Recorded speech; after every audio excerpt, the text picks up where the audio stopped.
ধামাকাদার নতুন পর্ব। শ্রীঘরে ছুটি ও অভির ভালোবাসার নতুন শুরু। এই ফুল এপিসোডটি পেতে এক্ষুনি আমাদের চ্যানেলটি সাবস্ক্রাইব করুন। এই পর্বে দেখা যায় ছুটি ও অভি দুজনে একসঙ্গে অফিস যাওয়ার জন্য বাড়ি থেকে বেরোতে গেলে তখনই অভির মা টিফিন বাটি ছুটির হাতে তুলে দিয়ে বলে ওঠে, দুজনে কিন্তু একসঙ্গে যাবি।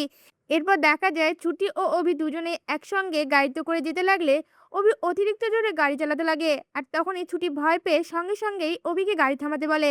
অভি গাড়ি থামানো মাত্রই ছুটি গাড়ি থেকে নেমে যেতে লাগে। তখন অভি বলে ওঠে, কি হয়েছে, গাড়ি থেকে নামছেন কেন? সঙ্গে সঙ্গে ছুটি রেগে বলে ওঠে, এত জোরে গাড়ি চালালে আমি কোনোভাবেই গাড়িতে বসে থাকতে পারবো না, তাই আমি গাড়ি থেকে নেমে যাচ্ছি। তখন অভি বলে ওঠে, হয়েছে হয়েছে, গাড়িতে বসুন। তখন ছুটিও রাজি হয়ে গাড়ির মধ্যে বসে সিট বেল্ট লাগানোর সময় অভিকে বলে ওঠে, স্পিডে চালাবেন না কিন্তু, আগে থেকে বলে দিচ্ছি। সঙ্গে সঙ্গে অভিও বলে ওঠে, আমি স্পিডে চালাবো, সবকিছুতে বেশি বেশি। ছুটি তখন তার হাত দিয়ে অভির মুখটা বন্ধ করতে যাবে, সে সময় উল্টো অভির গালে চড় পড়ে যায়। এতে ছুটিও ঘাবড়ে যায়। এরপর দুজনে একসঙ্গেই সে গাড়ির মধ্যে চুল ছিঁড়াছিঁড়ি ঝগড়া করতে থাকে। তাদের ঝগড়ায় গাড়ি নড়তে থাকলে পেছন থেকে দুজন পুলিশ সেই গাড়িটা দেখতে পায়। আর সঙ্গে সঙ্গে বলে ওঠে, এই দেখুন একটা ডান্সিং কার, এদেরকে আজ শায়েস্তা করতে হবে। সঙ্গে সঙ্গেই সে গাড়ির কাছে গিয়ে গ্লাসের মধ্যে টোকা দিয়ে বলে ওঠে, গ্লাস নামান। অভি পুলিশদের দেখে বলে ওঠে, কি হয়েছে? তখন পুলিশরা বলে ওঠে, সব জায়গা ছেড়ে গাড়ির মধ্যে কুকর্ম শুরু করেছেন, আজকে আপনাদের উচিত শায়েস্তা করতে হবে, বেরোন। এই কথা শুনে ছুটি ও অভি দুজনেই ভয় পেয়ে যায়। এরপর দেখা যায় পুলিশরা ছুটি ও অভিকে থানায় ধরে নিয়ে যায়।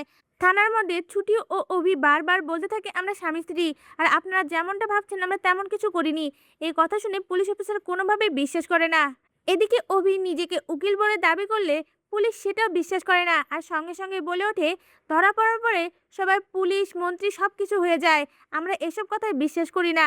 তখন অভি পুলিশের কাছে রিকোয়েস্ট করে তার ফোন নিয়ে ইন্দ্রকে ফোন করে। এদিকে ইন্দ্র ছুটি ও অভির এমন অবস্থার কথা শুনে হাসতে হাসতে পাগল হয়ে যায়। ইন্দ্রর হাসি শুনে অভি রেগে গেলে ইন্দ্র তখন বলে ওঠে, দাঁড়া ভাই, আমি আসছি। এরপর দেখা যায় ছুটি ও অভি সেই থানার মধ্যে একে অপরের দিকে তাকিয়ে লজ্জা পেয়ে যায়। অভি মনে মনে বলতে থাকে, এ কোন বাজে সিচুয়েশনে ফেসে গেলাম। তা ভিউয়ার্স, ছুটি ও অভির এমন খুনসুটি দেখতে আপনাদের কেমন লাগছে? আপনাদের মূল্যবান মতামত আমাদের কমেন্টে জানান। ধন্যবাদ।